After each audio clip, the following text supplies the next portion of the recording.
कालच्या भागामध्ये विद्यार्थ्यांना आपण आशिया खंडामधील म्यानमारच्या संदर्भातली माहिती पाहिलेली होती.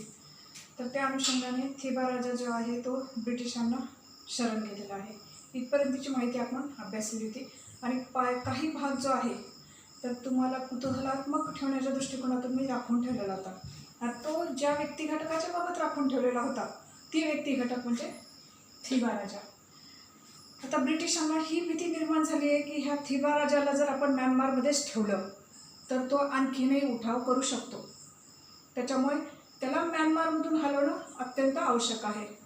मग ब्रिटिशांनी काय शकल लढवली आहे की त्यांनी थिबाला भारतामध्ये घेऊन आले आणि भारतामध्ये घेऊन भारतातील महाराष्ट्रातील रत्नागिरी या ठिकाणी त्यांना नजरकैदेमध्ये ठेवलं. कुणाला? थिबा राजाला. नजरकैदेमध्ये ठेवल्यानंतर त्यांच्यासाठी त्यांनी तिथे बहुमजली इमारत बांधली आहे. मोठी भव्य दिव्य अशी इमारत बांधली आहे. त्या भव्य दिव्य इमारतीच्या तळमजल्यावरती एक छानसा मोठा असा एक दालन जे आहे तर मोठं सभागृह जे आहे ते तयार करण्यात आलं होतं आणि त्या सभागृहाच्यासाठीची जागेवरती संगमरवरी फरशीचा वापर करण्यात आला होता. आणि ज्या खिडक्या होत्या अर्धवर्तुळाकार ज्या खिडक्या होत्या त्या खिडक्यांची रंगसंगती जी आहे तर ती इटालियन काचेचा वापर तिथे करण्यात आला होता. आणि या थिबा राजांनी काय केलं होतं माहिती आहे? म्यानमारमधून त्यांनी गौतम बुद्धांची मूर्ती सोबत आणली होती आणि ही मूर्ती त्यांनी त्या रत्नागिरीच्या ठिकाणी जी इमारत उभारण्यात आली होती त्या परिसरामध्ये ती त्यांनी ठेवलेली होती. ही आहे थिबा राजाच्या संदर्भातली माहिती. इथपर्यंतचा म्यानमारच्या विषयीचा भाग आपण अभ्यासलो. त्याच्यानंतर म्यानमार ठिकाणचा मंडाले ह्या संदर्भातली माहिती आपण जाणून घेतली आहे. तर ह्या मंडालेचं इतिहासामध्ये काय विशेषत्व आहे हे माहिती होणं आवश्यक आहे तुम्हाला. आपला भारतीय व्यक्तिघटक, समाजसुधारक, मध्यमवर्गीय व्यक्तिघटकांचा उदय झालेला आहे. प्रबोधनाच्या चळवळी मोठ्या प्रमाणात घडून येत आहे. ह्या विषयाची माहिती आपण शालेय स्तरावरती आपण अभ्यासलेली आहे. त्याच अनुषंगाने दोन महत्त्वपूर्ण व्यक्तिघटकांची माहिती लोकमान्य बाळ गंगाधर टिळक आणि सुभाषचंद्र बोस. नेताजी सुभाषचंद्र बोस ह्या दोन व्यक्तिघटकांना मंडालेच्या तुरुंगामध्ये ठेवण्यात आलं होतं. हे काम कोणी केलेलं आहे? ब्रिटिशांनी. ज्यावेळेस लोकमान्य टिळकांना मंडालेच्या तुरुंगामध्ये ठेवण्यात आलं होतं त्यावेळेस राष्ट्रीय चळवळ भारतामध्ये घडून आलेली होती. ह्या राष्ट्रीय चळवळीमध्ये सक्रिय सहभाग त्यांचा नसावा ह्या दृष्टिकोनातून त्यांना मंडाले म्हणजे भारतामध्ये नाही तर म्यानमारच्या ठिकाणी मंडालेच्या तुरुंगामध्ये त्यांना पाठवण्यात आलं. आणि त्याच ठिकाणी लोकमान्य टिळकांनी गीता रहस्य हा ग्रंथ लिहिलेला आहे. त्याच्यानंतर नेताजी सुभाषचंद्र बोस यांची सुद्धा रवानी मंडालेच्या तुरुंगात करण्यात आली होती. आणखीन एक महत्त्वपूर्ण व्यक्तिघटक ज्याच्या संदर्भातली माहिती आपल्याला जाणून घ्यायची आहे. 1857चा राष्ट्रीय उठाव. 1857च्या राष्ट्रीय उठावाच्या काळामध्ये मोगल बादशाह शेवटचा जो आहे तो बहादूरशाह जफर ह्या जफरनी त्या लढ्यामध्ये त्या उठावामध्ये सहभाग दर्शवलेला होता. ह्यावेळेस बहादूरशाह जफरला ब्रिटिशांनी कैद केला आणि कैद करून त्याला म्यानमारच्या यांगॉन म्हणजेच रंगून ह्या ठिकाणी येथील तुरुंगामध्ये त्याची रवानगी केली आणि तिथेच बहादूरशाह जफरचं देहावसन झालेलं आहे. जसं थिबा राजाला रत्नागिरीला आणून ठेवलेलं आहे नजरकैदेत, थिबा राजाचा इथेच मृत्यू झाला भारतामध्ये आणि तसाच बहादूरशाह जफरचा मृत्यू जो आहे तर तो कुठे झाला? रंगून ह्या ठिकाणी झाला. इथपर्यंतची म्यानमारच्या संदर्भातली महत्त्वपूर्ण माहिती. आणि म्यानमारचा राजा थिबा याला भारतामधील महाराष्ट्रातील रत्नागिरी या ठिकाणी नजरकैदेत कसे ठेवण्यात आले होते आणि आपल्याकडील 3 व्यक्तिघटक बहादूरशाह जफर, लोकमान्य टिळक, नेताजी सुभाषचंद्र बोस यांना म्यानमारच्या ठिकाणी कसे पाठवण्यात आले होते, तिथे त्यांना कैद तुरुंगात कसे ठेवण्यात आले होते ह्या संदर्भातली माहिती आपण जाणून घेतली. त्याच्यानंतर पुढचा महत्त्वपूर्ण आशिया खंडातला भाग जो आहे तर तो नेपाळ. व्यापार प्रस्थापित करायचे.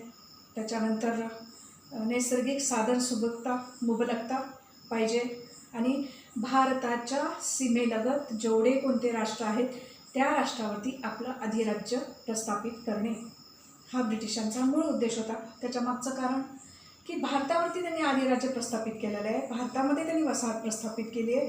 मग बाजूच्या भागामध्ये सुद्धा आपलं अधिराज्य प्रस्थापित केलं तर इतर वसाहतकाराकडनं आपल्या साम्राज्याचं कुठेतरी संरक्षण करता येईल आणि व्यापार प्रस्थापित करता येईल आणि व्यापार वृद्धिंगत करता येईल. ह्या अनुषंगाने हिमालयाच्या कुशीमध्ये दडलेला नेपाळ हा नेपाळ पाहिजे. नैसर्गिक मुबलकता, नैसर्गिक सुबकता लाभलेला हा प्रदेश कुणाला नको आहे? अनुकूल असं वातावरण आहे ब्रिटिशांसाठीचं, तर हा भाग कुणाला नको आहे? आणि माझ्या माहितीस्तव नोव्हेंबर ते मार्चपर्यंतचा जो कालखंड आहे तर तिथे पूर्णतः थंडी असते आणि जून जुलै हे पूर्णतः पाऊस असतं. तर मग आता असं वातावरण, थंड हवेचं ठिकाण आहे, प्रसन्न असं वातावरण आहे, नैसर्गिक सुबकता तिथे आहे, व्यापार छानसा प्रस्थापित करता येईल. मग हा भाग कुणाला नको आहे? मग ब्रिटिशांना सुद्धा ह्याचं आकर्षण निर्माण झालं. परंतु हे आकर्षण निर्माण होत असताना ब्रिटिशांना भोईजड, ब्रिटिशांच्या वरचढ असे नेपाळी सैन्य होते, गोराखी. तर ह्या सैन्याने त्यांना सतत प्रतिकार केलेला आहे. मग अशा वेळेस ह्यांच्यासोबत लढा लढणं आवश्यक आहे हे ब्रिटिशांनी जाणून घेतलं. म्हणून ब्रिटिश आणि नेपाळी सैन्य ह्यांच्यामध्ये 2 वर्ष लढा झालेला आहे, 1814 1816. तर हा लढा 1816चा कालखंड, 1816मध्ये मकवानपूर ह्या ठिकाणी नेपाळी सैन्यांचा पराभव झाला. आणि मग नेपाळच्या ताब्यामधले जे भाग आहेत त्याच्यामध्ये तराई आहे, कुमाऊ आहे आणि गढवाल आहे. तराई, कुमाऊ, गढवाल हे तिन्ही भाग ब्रिटिशांनी स्वतःच्या ताब्यात घेतले आणि काठमांडू ह्या ठिकाणी स्वतःचा प्रतिनिधी त्यांनी नियुक्त केलेला आहे. नेपाळ त्यांना चांगल्यापैकी प्राप्त झालेला आहे, पूर्णतः प्राप्त झालेला आहे. काठमांडूच्या ठिकाणी त्यांनी त्यांचं प्रतिनिधी नियुक्त केलेला आहे. आणखीन एक छानशी माहिती तुम्हाला सांगू इच्छिते मी, की जगाच्या पाठीवरती जे महत्त्वपूर्ण 10 पर्वत शिखर आहेत ना, त्यातले 8 पर्वत शिखर जे आहेत तर नेपाळमध्ये आहेत. त्याच्यातला महत्त्वपूर्ण पर्वत शिखर जो आहे तो माउंट एव्हरेस्ट, तो सुद्धा नेपाळमध्ये आहे. तसेच 1923मध्ये जेणेकरून नेपाळला सार्वभौमत्व प्राप्त झालेलं आहे. इथपर्यंत आपण नेपाळच्या संदर्भातली माहिती अभ्यासलेली आहे. त्याच्यानंतर पुढचा जो भाग आहे तो भाग जो आहे तो सिक्कीमच्या संदर्भातला. सिक्कीमसुद्धा भारताच्या उत्तरेकडे, तसेच इतर जे आहे बंगाल आहे, त्याच्यानंतर तिबेट आहे, त्याच्यानंतर नेपाळ आहे, त्याच्यानंतर भूटान आहे आणि ह्यांच्याच सोबत असलेला एक छोटासा राष्ट्र म्हणजे सिक्कीम आहे. सिक्कीममध्ये मोठ्या प्रमाणामध्ये चहाच्या बागा होत्या, तसेच नैसर्गिक सुबकता होती. ब्रिटिशांना काय नको, हेच हवं आहे ना, तिथं त्यांना महत्त्वपूर्ण अशी बाजारपेठ हवी आहे. आणि तसेच भारत आणि तिबेट ह्यांचा जो व्यापार चाललेला आहे तर त्या व्यापारावरती त्यांना कुठेतरी जकात लावायची होती. मग सिक्कीम जर प्राप्त झाला, अतिशय सेन्सिटिव्ह असा मध्यवर्ती ठिकाणी असलेला हा सिक्कीम, चहूबाजूने फक्त भारताचाच एखादा भाग ह्याच्यामध्ये समाविष्ट आहे की ह्याच्याजवळ आहे असं नाही आहे, तर बाकी 3 जे राष्ट्र आहेत त्या 3 राष्ट्र आणि भारत एक राष्ट्र, अशा 4 राष्ट्रांच्यामध्ये दडलेला हा सिक्कीमसारखा भाग, अतिशय नाजूक अशी त्याची स्थिती. तर अशा स्थितीमध्येच त्या सिक्कीमवरती आक्रमण करण्याच्या दृष्टिकोनातून ब्रिटिशांनी काय केलेलं आहे की 1815मध्ये लढा लढलेला आहे सिक्कीमच्या व्यक्तिघटकांच्या सोबत. आणि ह्या वेळेस त्यांनी तेथील जो व्यक्तिघटक आहे त्या व्यक्तिघटकांनी दार्जिलिंग भोवतालचा प्रदेश जो आहे तो ब्रिटिशांना देऊन टाकला. परंतु ह्या ठिकाणी ब्रिटिशांचं समाधान नाही झालं, त्यांना सगळा सिक्कीम पाहिजे होता. मग आता हा सिक्कीम कसा प्राप्त करता येईल? परत चाल करणं आवश्यक आहे, परत आक्रमण करणं आवश्यक आहे. लॉर्ड डलहौसी ह्यांनी काय केलेलं आहे, सिक्कीमचा आणखीन बराचसा भाग जो आहे, बराचसा प्रदेश जो आहे तो स्वतःच्या ताब्यात घेतला. झालं, व्यापार प्रस्थापित झालेला आहे. भारत तिबेट व्यापार जो आहे त्यांच्यावरती कुठेतरी जकात त्यांना वापरता येऊ लागला व्यापाराच्या ह्याच्यावरती, आणि अशा प्रकारे त्यांना सिक्कीमचा भाग प्राप्त झालेला आहे. परंतु फक्त सिक्कीमवरती ब्रिटिशांचाच डोळा होता असं नाही आहे. सिक्कीमवरती चीनचा डोळा होता, सिक्कीमवरती तिबेटचा डोळा होता, सिक्कीमवरती भूटानचा डोळा होता, सिक्कीमवरती ब्रिटिशांचा डोळा होता. तर मग तिबेट जे आहे त्या तिबेटने जे आहे 1886मध्ये सिक्कीमवरती ताबा मिळवण्यासाठी प्रयत्न केला, परंतु त्यांचा हा प्रयत्न ब्रिटिशांनी हाणून पाडला. पूर्णतः त्यांच्या ताब्यामध्ये सिक्कीम जाऊ दिलेलं नाही. दार्जिलिंगसारखा भाग, चहाची मळे जे आहे ह्यांना संरक्षण देणं आवश्यक आहे हे ब्रिटिशांनी जाणलं होतं, म्हणून हा महत्त्वपूर्ण भाग त्यांनी त्यांच्या ताब्यात घेतलेला आणि त्या अनुषंगाने त्यांनी तिथे त्याचं बस्तान बसवलेलं. कोणी? ब्रिटिशांनी. त्याच्यानंतर पुढचा जो भाग आहे तर तो 1890चा ब्रिटिश चीन करार. ब्रिटिश आणि चीनच्यामध्ये करार झालेला आहे आणि ब्रिटिशांनी हे सांगून टाकले चीनला की हे आमचं एक महत्त्वपूर्ण असं संरक्षणात्मक राष्ट्र आहे. त्याच्यामुळे चीन तर डोकं वर काढूच शकणार नाही आहे. करार झाला, सगळा झाला, समझोता झाला, तह झाला. मग आता त्या अनुषंगाने ब्रिटिशांनी कोणकोणत्या गोष्टी सांगितलेल्या आहेत बाबा. आता मध्यगत ब्रिटिशांनी जाहीर करून टाकलेलं आहे. सिक्कीम हे जे आहे तर ते मध्यगत राष्ट्र असेल. त्यालाच त्यांनी बफर झोन असं म्हटलेलं आहे. आता मध्यगत राष्ट्र म्हटल्यानंतर काय बाबा, तर त्या ठिकाणचं अंतर्गत प्रशासन आणि परराष्ट्र धोरण जे आहे तर हे पूर्णतः ब्रिटिश प्रशासनाच्या ऑब्झर्वेशनमध्ये ब्रिटिश प्रशासनाच्या अंतर्गत चालेल असं ठरवण्यात आलेलं आहे. त्याच्यानंतर पुढचा जो भाग आहे तर तो आहे 1975चा कालखंड. जनमताधिकार झालेला आहे. जनमताधिकाराच्या नुसार सिक्कीम जो आहे तर तो भारतीय संघराज्यामध्ये सामील होण्यासाठी तयार झाला आणि 1975मध्ये तो भारतीय संघराज्यामध्ये समाविष्ट झाला. एक छानसं ते एक स्वतंत्र राज्य म्हणून नावारूपाला आलेलं, स्वतंत्र घटक राज्य म्हणून भारतामध्ये नावारूपाला आलेलं राज्य आहे. इथपर्यंत आपण सिक्कीमच्या संदर्भातली माहिती अभ्यासलेली आहे. सिक्कीम मध्यगत राष्ट्र ब्रिटिशांनी कसं म्हटलेलं आहे, कसं ठरवलेलं आहे आणि त्यांचं अंतर्गत प्रशासन आणि परराष्ट्रीय धोरण त्यांनी स्वतःकडे कसे ठेवून घेतलेलं आहे ह्या संदर्भातली माहिती आपण अभ्यासलेली आहे. आता पुढे आशिया खंडातला आणखीन एक जो भाग आहे ज्या ठिकाणी ब्रिटिशांना वसाहत प्राप्त करायची होती आणि तो भाग त्यांना प्राप्त करून घ्यायचा होता आणि तो म्हणजे भूटान, उत्तरेकडचा भाग. आता ह्या भूटानसारखा भाग आहे तर ह्या भूटानसारख्या भागावरती ब्रिटिशांचा डोळा.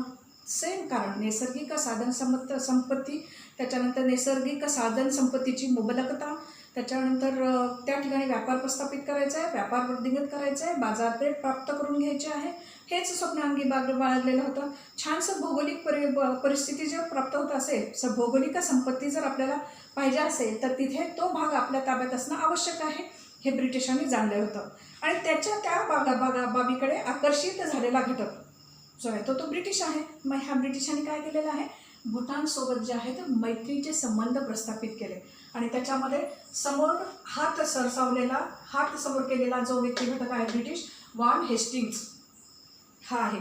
मग ह्याचा फायदा यांना कोणत्या दृष्टिकोनातून होतोय की बंगाल ते तिबेट जो व्यापारी मार्ग आहे तो खुला झाला आहे पूर्णतः आणि तो ब्रिटिशांसाठी अतिशय फायद्याचा ठरलेला आहे. त्याच्यानंतर पुढचं जे आहे 1861, बराच वेळेस काय होतं की भूटानचा व्यक्तिगट किंवा भूटानचे सैन्य जे आहे तर ब्रिटिशांच्या विचाराला जुमानत नव्हते.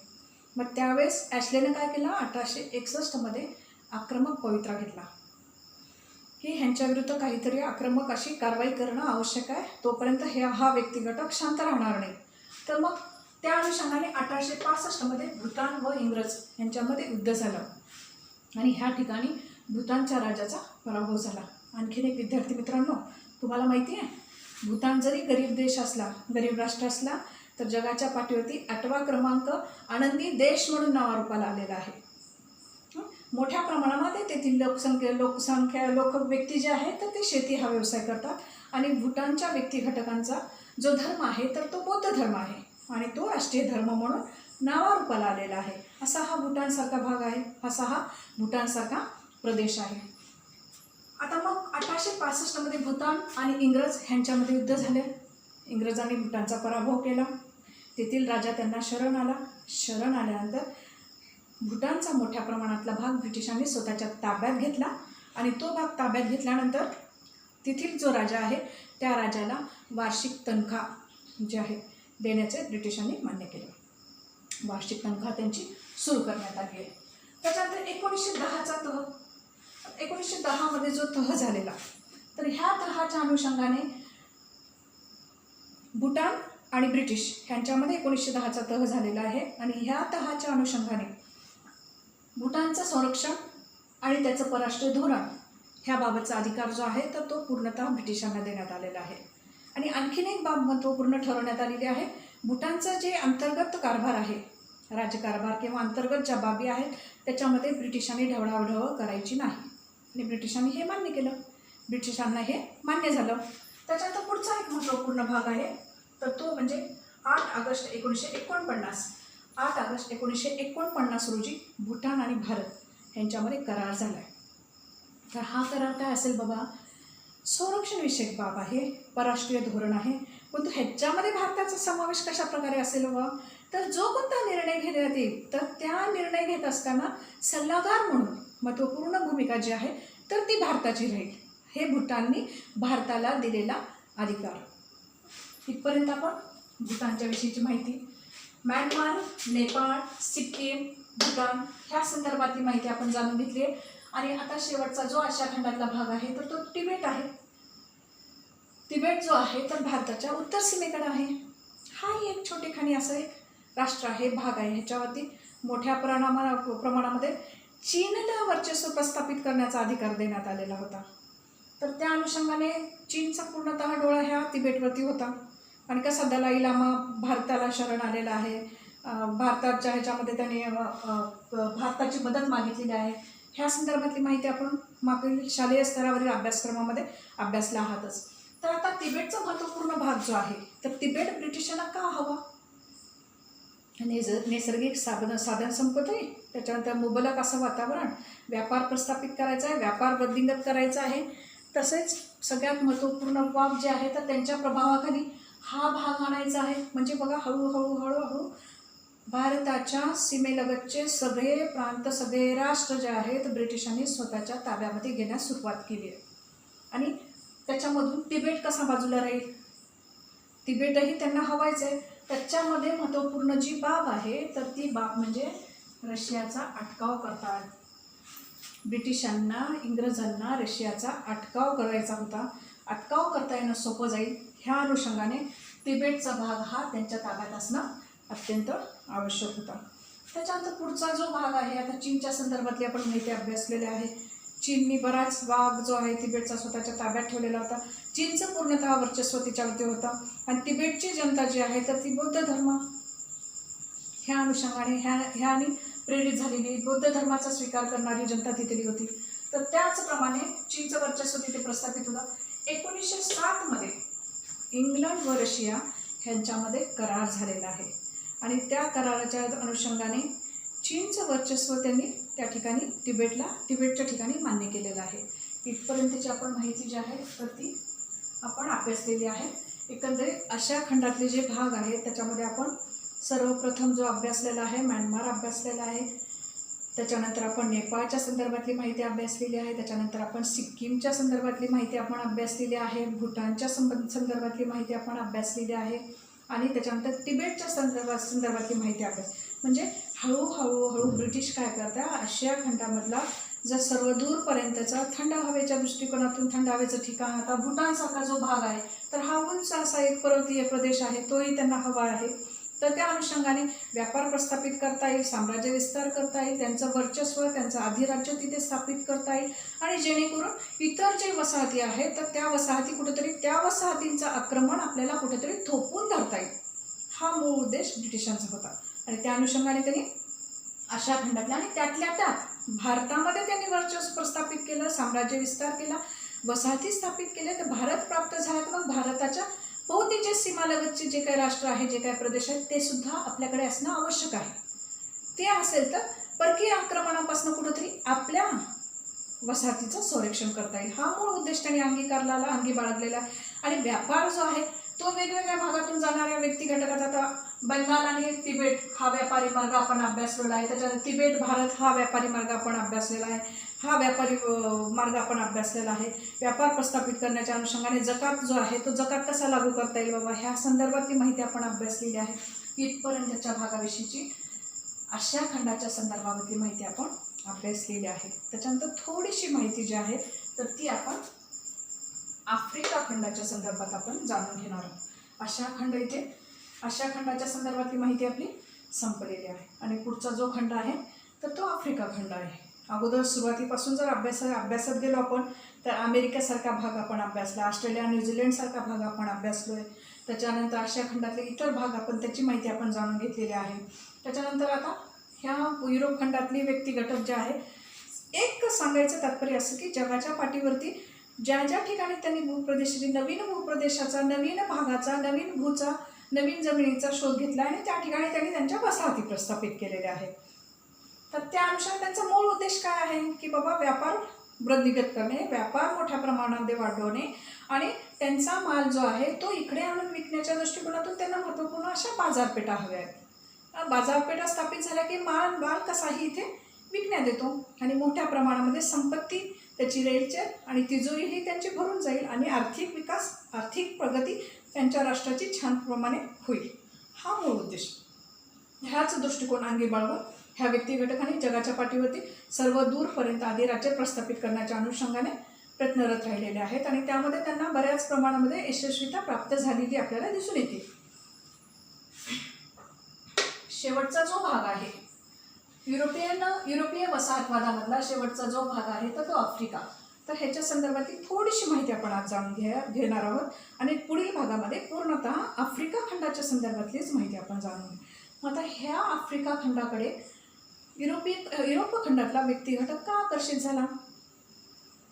मोठ्या प्रमाणामधलं जंगल, मोठे दलदली, मोठमोठे सरोवर, मोठमोठ्या प्रमाणामध्ये सागर संपत्ती, मोठ्या प्रमाणामध्ये नैसर्गिक साधन संपत्ती प्राप्त होती आहे. तर ही कुणाला नको आहे? तसेच आता सगळ्यात महत्त्वपूर्ण जो भाग आहे तो बेल्जियम. हा कुठे आहे? युरोप खंडातला बेल्जियम आहे. मग आता बेल्जियमचा राजा कोण आहे? लिओपाल्ड. काय होतंय? हा लिओपाल्ड राजा जो आहे तर ह्यांनी कांगो हा भाग, कांगो हा प्रदेश, कांगो हे शहर प्राप्त केलं. ह्या शहरावरती स्वतःचं राज्य काबीज केलं, वर्चस्व प्रस्थापित केला. आता हे कांगो कुठं आहे? तर हा कांगो भाग हा जो आफ्रिकेमधला आहे. आता कांगोवरती वर्चस्व प्रस्थापित केलं म्हटल्यानंतर तेथील भागाचा सभोवतालचा अभ्यास त्यांनी केलेला असणारच आणि त्या अनुषंगाने इथे कसं स्थिर होता येईल आपल्याला ह्या अनुषंगाने तो प्रयत्नरत राहील ना आणि त्यानुसार तो पुढे त्या दृष्टिकोनातून मार्गक्रमण करण्यास सुरुवात केली. आता हे कांगो नाव कशावरनं पडलं असेल? तिथून जी कांगो नदी वाहती त्या नदीच्यावरनं हे कांगो नाव त्या भागाला पडलेलं आहे. आफ्रिका खंडातला भाग हा. तर आता हे येथील साधन संपत्ती मोठ्या प्रमाणामध्ये ह्या युरोप खंडातल्या व्यक्ती घटकांना आकर्षित करते. सुरुवातीचा भाग जो आहे, सुरुवातीच्या भागाच्या वेळेस अभ्यास करायचा, जाणून घ्यायच्या दृष्टिकोनातून जो व्यक्ती घटक मोठ्या प्रमाणामध्ये आफ्रिका खंडाकडे सरसावलेला होता तर त्याच्यामध्ये स्पेनच्या संदर्भात माहिती आपण अभ्यासते, पोर्तुगीज ह्या ठिकाणी स्थिर आढळले, डच इकडे आकर्षित झालेले आहेत, फ्रेंच या ठिकाणी आकर्षित झाले. फ्रेंचांनी त्यांच्या वसाहती स्थापित केल्या, डचांनी वसाहती स्थापित केलेल्या आहेत, स्पेननी वसाहती स्थापित केलेल्या आहेत. आफ्रिका खंडातून कसे गुलाम मजूर त्यांनी त्यांच्या युरोप खंडाकडे घेऊन गेलेले आहेत, त्यांचा वापर त्यांनी कसा केलेला आहे, कोणकोणत्या कामासाठी त्यांनी त्या मजुरांचा वापर केलेला आहे, कशी त्यांची विक्री केलेली आहे, तर ह्याविषयीची माहिती आपण अभ्यास केली होती. ह्या राजा लिओपाल्डने 1876 ब्रुसेल्स या ठिकाणी एक परिषद आयोजित केली आणि ह्या परिषदेचं आयोजन करण्यामागचा मूळ उद्देश जो आहे तर ह्या आफ्रिका खंडातले जेवढा कोणता भाग आहे त्या भागाचं निरीक्षण करणे आणि त्या ठिकाणी आपली सत्ता स्थापित करणे हा उद्देश. परंतु सांगायचा उद्देश त्यांचा वेगळा होता, पण मूळ उद्देश जो आहे तर त्या ठिकाणी त्यांना त्यांची सत्ता प्रस्थापित करायची होती. कारण का बऱ्याच प्रमाणामध्ये आफ्रिका खंडामधला व्यक्ती घटक जो आहे तर तो मागासलेला होता. ह्याचा पुरेपूर फायदा जो आहे युरोप खंडातल्या व्यक्ती घटकांनी उचललेला आहे आणि त्यातलाच पहिला बेल्जियमचा राजा लिओपाल्ड ह्याने कांगो प्राप्त केला. म्हणजे बराच मोठा भाग हा त्यांच्या स्वाधीन गेलेला आहे, त्यांच्याकडे गेलेला आहे. मग आता पुढे हळूहळू ते त्यांचं वर्चस्व प्रस्थापित करतील, व्यापार त्यांचा वाढवतील, साम्राज्य विस्तार करतील. त्या अनुषंगाने कुठंतरी ह्या राजांनी 1876 ब्रुसेल्स या ठिकाणी परिषद भरवली. आता ह्या परिषदेसाठी कोण कोण आले होते बाबा? युरोपमधील शास्त्रज्ञ आणि संशोधक ह्या परिषदेसाठी आलेले होते आणि त्या ठिकाणी त्यांनी त्यांची सभा घेतलेली आहे, त्यांच्यासोबत चर्चा केलेली आहे या परिषदेमध्ये आणि ह्या ठिकाणी शिक्षणविषयक बाबींचा विकास कसा करता येईल बाबा, कशा प्रकारे आपल्याला मार्गक्रमण करता येईल ह्याविषयीची चर्चा त्यांनी केलेली आहे. आणि त्याच्या पुढे त्यांनी एक बाब सांगितलेली आहे की जो व्यक्ती घटक इथे स्थिर राहू शकतो किंवा हा भाग प्राप्त करण्यासाठी त्याला जर शक्य होत नसेल तर युरोप खंडातल्या इतर व्यक्ती घटकांना, इतर वसाहतकारांना त्याची संधी प्राप्त करून देण्यात यावी. हा एक महत्त्वपूर्ण ठराव ह्या ठिकाणी संमत करण्यात आलेला आहे. ह्या अनुषंगाने आपण आजच्या भागामध्ये जे आहे थोडक्यामध्ये फक्त आफ्रिका खंड युरोप खंडातल्या व्यक्ती घटकांना का आकर्षित करतो बाबा? मोठ्या प्रमाणामध्ये जंगलांनी वेढलेलं, सरोवरे मोठ्या प्रमाणामध्ये आहेत त्या ठिकाणी, नैसर्गिक साधन संपत्ती मोठ्या प्रमाणामध्ये आहे, भौगोलिक साधन संपत्ती, खनिज साठा मोठ्या प्रमाणामध्ये आहे, सोनं, चांदी, कोळसा ह्यासारखा भाग मोठ्या प्रमाणामध्ये तिथे प्राप्ती आहे. वेगवेगळ्या वनस्पती, औषधी वनस्पतींची प्राप्ती त्या ठिकाणी होतीये. तर मग कुणाला नको आहे ना, शास्त्रज्ञासारखा व्यक्तिघटक आणि संशोधकासारखा व्यक्तिघटक कशासाठी आणला इथे? तर त्या ठिकाणच्या त्या बाबींचं निरीक्षण करायचं आहे, त्याचा अभ्यास करायचा आहे आणि अभ्यास करून मग काहीतरी जो आहे तर तो सिद्ध करायचा आहे, तो मांडायचा आहे आणि त्यानुसार त्यांना तिथे मार्गक्रमण करायचं होतं.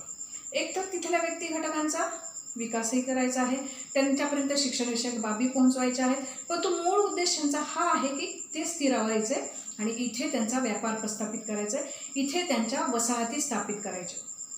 आजच्या भागामध्ये आपण इथपर्यंतची माहिती जी आहे युरोपीय वसाहतींच्या संदर्भामधली ह्या विविध ठिकाणी वसाहती कशा ब्रिटिशांनी प्राप्त केलेल्या आहेत, त्याच्यात आफ्रिका खंडाकडे कसा मार्गक्रमण केलेला आहे, युरोप खंडातले कोणकोणते व्यक्तिघटक ह्या ठिकाणी स्थिरावलेले आहेत, वसाहती त्यांनी स्थापित केलेल्या आहेत, ह्या संदर्भातली माहिती आपण जाणून घेतलेली आहे. महत्त्वपूर्ण बेल्जियमचा राजा लिओपोल्ड ह्याने कांगो कसा प्राप्त केलेला आहे, ह्या संदर्भातली आपण माहिती जाणून घेतलेली आहे. आजच्या भागामध्ये एवढीच माहिती आपण जाणून घेतलेली आहे. परत उद्याच्या भागामध्ये राहिलेल्या आफ्रिका खंडाच्या विषयीची माहिती आपल्याला अधिक रितसररित्या आपल्याला जाणून घ्यायची आहे.